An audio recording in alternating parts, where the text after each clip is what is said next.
Tito capítulo 1. Eu, Paulo, servo de Deus e apóstolo de Jesus Cristo, escrevo esta carta. Eu fui escolhido e mandado para ajudar a tornar mais forte a fé que o povo de Deus tem e para fazer com que eles conheçam a verdade ensinada pela nossa religião, que se baseia na esperança de recebermos a vida eterna. Deus, que não mente, nos prometeu essa vida antes da criação do mundo, e no tempo certo ele a revelou na sua mensagem. Essa mensagem foi entregue a mim, e eu a anuncio por ordem de Deus, o nosso Salvador. Escrevo a você, Tito, meu verdadeiro filho na fé, esta fé que é sua e minha. Que a graça e a paz de Deus, o Pai, e de Cristo Jesus, o nosso Salvador, estejam com você. Eu o deixei na ilha de Creta, para que você pusesse em ordem o que ainda faltava fazer, e para nomear em cada cidade os presbíteros da igreja. Lembre das minhas ordens. O presbítero deve ser um homem que ninguém possa culpar de nada. Deve ter somente uma esposa. Os seus filhos devem ser cristãos, e não ter famas de maus ou desobedientes. Pois aquele que tem a responsabilidade do trabalho de Deus como bispo, deve ser um homem que não pode ser culpado de nada. Não deve ser orgulhoso, nem ter mau gênio. Não deve ser chegado ao vinho, nem violento, nem ganancioso. Deve estar disposto a hospedar pessoas na sua casa, e deve amar o bem. Deve ser prudente, justo, dedicado a Deus e disciplinado. Deve se manter firme na mensagem que merece confiança e que está de acordo com a doutrina. Assim ele poderá animar os outros com o verdadeiro ensinamento e também mostrar o erro dos que são contra esse ensinamento. Pois existem muitos, principalmente os que vieram do judaísmo, que são revoltados e enganam os outros com as suas tolices. É preciso fazer com que eles parem de falar, pois estão atrapalhando famílias inteiras por ensinarem o que não devem, com a intenção vergonhosa de ganhar dinheiro.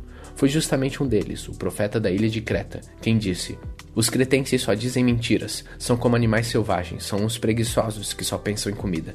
Ele tinha razão quando disse isso. Portanto, você tem de repreender duramente esses falsos mestres para que sejam sadios na fé e parem de dar atenção às histórias inventadas por judeus e os ensinamentos humanos que vêm de pessoas que rejeitam a verdade. Tudo é puro para os que são puros, mas nada é puro para os impuros e descrentes, pois a mente e a consciência deles estão sujas. Dizem que conhecem a Deus, mas o que eles fazem mostra que isso não é verdade. Estão cheios de ódio, são rebeldes e não são capazes de fazer nenhuma coisa boa.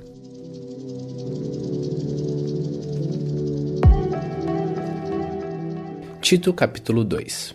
Mas você, Tito, ensine o que está de acordo com a doutrina verdadeira. Ensine os mais velhos a serem moderados, sérios, prudentes e firmes na fé, no amor e na perseverança. Aconselhe também as mulheres mais idosas a viverem como devem viver as mulheres dedicadas a Deus.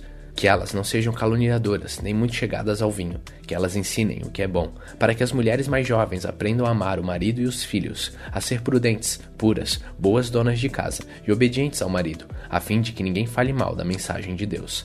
Aconselhe também os homens mais jovens a serem prudentes. Você mesmo deve ser, em tudo, um exemplo de boa conduta. Seja sincero e sério quando estiver ensinando.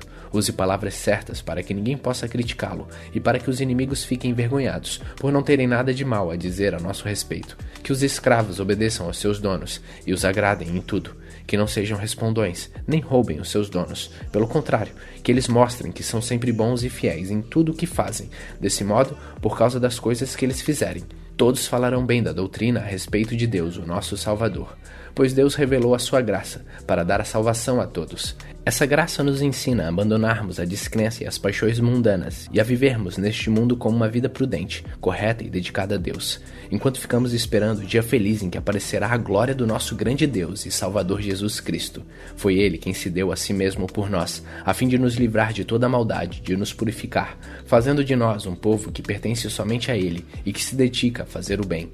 Ensine essas coisas e use toda a sua autoridade para animar e também para repreender os seus ouvintes, e que ninguém despreze você. Tito capítulo 3. Recomende aos irmãos que respeitem as ordens dos que governam e das autoridades, que sejam obedientes e estejam prontos a fazer tudo o que é bom. Aconselhe que não falem mal de ninguém, mas que sejam calmos e pacíficos e tratem todos com educação, pois antigamente nós mesmos não tínhamos juízos e éramos rebeldes e maus. Éramos escravos das paixões e dos prazeres de todo tipo e passávamos a nossa vida no meio da malícia e da inveja. Os outros tinham ódio de nós e nós tínhamos ódios deles. Porém, quando Deus, o nosso Salvador, mostrou a sua bondade e o seu amor por nós, Ele nos salvou porque teve compaixão de nós, e não porque nós tivéssemos feito alguma coisa boa. Ele nos salvou por meio do Espírito Santo, que nos lavou, fazendo com que nascêssemos de novo e dando-nos uma nova vida. Deus derramou com generosidade o seu Espírito Santo sobre nós, por meio de Jesus Cristo, o nosso Salvador. E fez isso para que, pela sua graça, nós sejamos aceitos por Deus e recebemos a vida eterna que esperamos. Esse ensinamento é verdadeiro. Quero que você, Tito, insista nesses assuntos para que os que creem em Deus se interessem em usar o seu tempo fazendo o que é bom. Quero que os que creem em Deus se interessem em usar o seu tempo fazendo o bem. Isso é bom e útil para todos. Mas evite as discussões tolas, as longas listas de nomes de antepassados, as brigas e os debates a respeito da lei dos judeus. Essas coisas são inúteis e sem valor. Se uma pessoa causar divisões entre os irmãos na fé, aconselhe essa pessoa 1 ou 2 vezes, mas depois disso não tenha nada mais a ver com ela, pois você sabe que uma pessoa como esta abandonou completamente o Evangelho, e os seus pecados provam que ela está errada. Quando eu lhe mandar o irmão Ártemas ou o irmão Tíquico, faça o possível para ir se encontrar comigo na cidade de Nicópolis, pois resolvi passar o inverno lá. Ajude o advogado Zenas e também Apolo em tudo que você puder, a fim de que eles tenham o que precisarem para a viagem. Que a nossa gente aprenda a usar o seu tempo fazendo bem e ajudando os outros em caso de necessidade, para que assim a vida da nossa gente seja útil. Todos os que estão comigo mandam saudações a você. Dê saudações aos nossos amigos na fé.